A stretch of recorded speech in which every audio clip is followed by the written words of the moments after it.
I'm John Vlahidas, executive editor of 71 Miles. This is Mendocino, a storybook village of New England-style saltbox cottages on a rocky headland above the Pacific Ocean. The scent of jasmine and lavender floats on the salt air, and the ocean's roar is never out of earshot. Get your bearings at the Ford House Visitor Center, where you can warm up on hot apple cider. Peer into the window of the tiny Chinese Taoist temple for a flashback 100 years. Nearly all the land around Mendocino is protected in a series of state parks.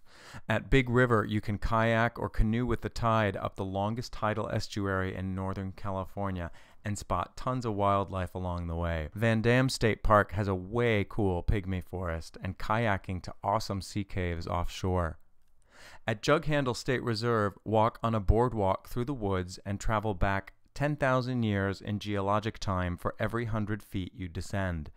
But even if you're not a rock geek, you'll love the gorgeous beach. In nearby Fort Bragg, if you're into gardens, you have to check out Mendocino Coast Botanical Gardens, where lush flowering plants and fragrant pine forests sit on a spectacular bluff. And if you have kids with you, plan to ride the skunk train, Fort Bragg's pride and joy.